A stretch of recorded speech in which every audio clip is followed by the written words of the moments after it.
biggest decline in the agricultural sector was clearly observed post-Hurricane Maria. However, the sector has shown a steady decline for the past 2 decades. This could be attributed to a host of reasons, such as loss of market share of our main agricultural commodity, which is bananas. Also, some of our traditional crops being less competitive, such as cocoa, our tree crops, and the likes, as well as a diminishing local market because of rising food imports. At present, we can admit that the agricultural sector is in a greater state of restoration as compared to being a resilient one. The restoration efforts are ongoing because they aim to restore the sector to its pre-Maria state. However, the resilience strategy is being introduced simultaneously. This, however, will require changes in our agricultural systems and may need a bit more time for acceptance and implementation. As we speak, the resilience process or agenda is being guided by 2 documents, the agricultural policy and the transformation strategy, which will lead this sector from now till 2030.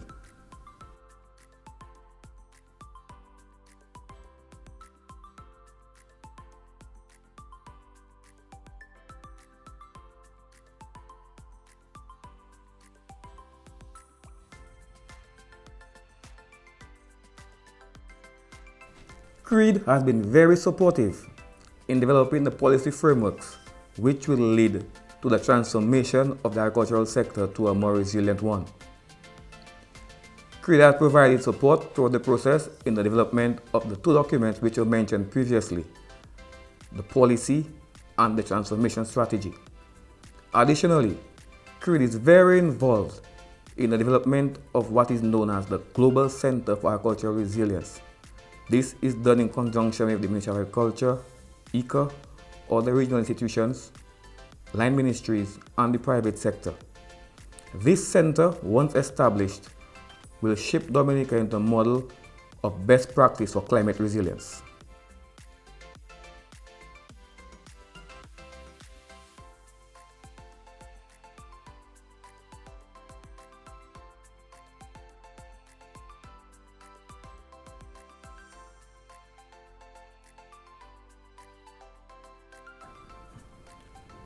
The DEALCRP has been the project which is leading the way in restoration of the agricultural sector post-Hurricane Maria. Farmers, both crop and livestock, as well as fisherfolk, have been and are still benefiting from this project. Inputs ranging from small tools, farm machinery, fertilizers, both organic and conventional, engines for boats, boat repairs, are just some of the ways that farmers and fisherfolk have been benefiting from this project. Additionally, the support from the DEALCRP will also help to develop the supporting infrastructure needed by the farmers. By this, we mean that they are engaging, rebuilding and restoring agricultural stations and offices throughout the regions around the country.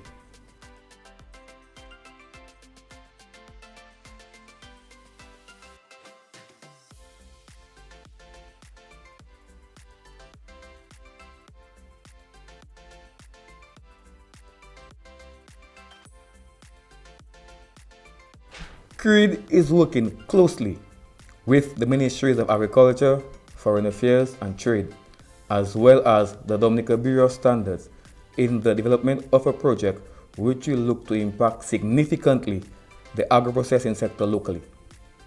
Additionally, work in the essential oil and nutraceutical sector is ongoing, and we are working alongside the Ministry of Agriculture in developing industries for key commodities that have shown potential.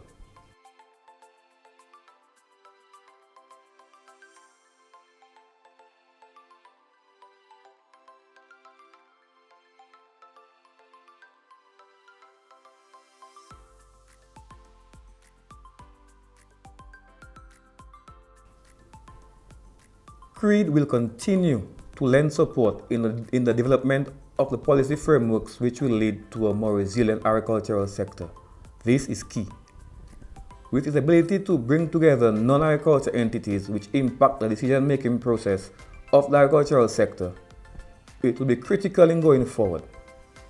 It's obvious that CREAD's role in sectoral development is a non-traditional one, with very little contact with those on the front line, the farmers and the fishers.